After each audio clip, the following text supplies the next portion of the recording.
அப்ப காவல்துறை எஸ்ஐடி அதிகாரிகள் கோட்டூர் சண்முகத்தை கூப்பிட்டு விசாரிச்சீங்களா? ஸ்டேட்மெண்ட் எடுத்தீங்களா? கோட்டூர் சண்முகம் எந்த காவல்துறை அதிகாரி கிட்ட பேசினாங்க, அவங்கள கூப்பிட்டு பேசுனீங்களா?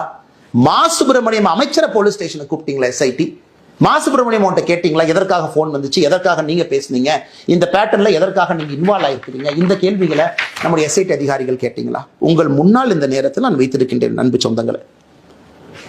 இன்னைக்கு நாம கேட்கக்கூடிய முக்கியமான கேள்விகள், யார் அந்த சார்? அதே கேள்வியை திரும்ப நம்ம கேட்கிறோம், முதல்ல இருந்து கேட்டுக்கிட்டு இருக்கோம்.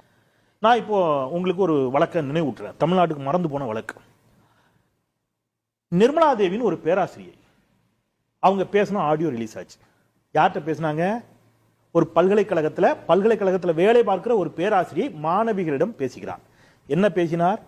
மேலிடத்தில் இருப்பவர்களுக்கு அட்ஜஸ்ட் பண்ணணும். அஇஅதிமுக ஆட்சி. யார் அந்த மேலிடம்?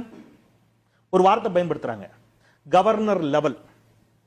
கவர்னர் லெவல்னா தாத்தான்னு நினைச்சிடாதீங்க, நான் வாசிக்கிற எதுவும் என்னோடது இல்லை சார். எல்லா மிக பாரம்பரிய பத்திரிகைகளும் வந்த செய்தி, இப்ப நான் கையில் வச்சிருக்கிறது மிக பாரம்பரிய பத்திரிகையில் வந்த ஒரு செய்தி. உங்களுக்கு கவர்னர் வர வீடியோலாம் அனுப்பி வச்சிருக்கேன்ல, அதுல சில விஷயம் நடந்துச்சு, அது நடுவில் ஸ்கிரீன் இல்லாம இருந்துச்சு. கவர்னர் லெவல் தான். கவர்னர்னா நீங்க தாத்தான்னு நினைக்காதீங்க, தாத்தா இல்ல. நீங்க கொஞ்சம் அட்ஜஸ்ட் பண்ணிக்கிட்டீங்கன்னா வாழ்க்கை நல்லா இருக்கும். பல்கலைக்கழகத்தை நிர்வகிக்கக்கூடிய ஒரு மேலிடம்.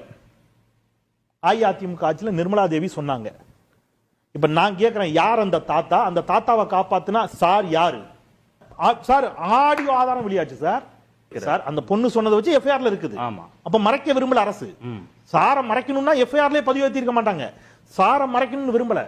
சரி, நீதிமன்றத்தின் கண்காணிப்புல தான் விசாரணை நடந்திருக்குது. நீதிமன்றம் காவல்துறையை பாராட்டுகிறது. நீதிமன்றம் என்ன சொல்றாங்க?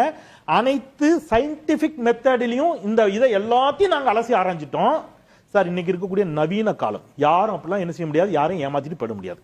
அப்போ நிர்மலா தேவி விவகாரத்தில் யார் அந்த தாத்தா? அந்த தாத்தாவை காப்பாற்றிய சார் யாரு? அன்னைக்கு அதிமுக ஆட்சி. இதுக்கு எடப்பாடி பழனிசாமி பதில் சொல்ல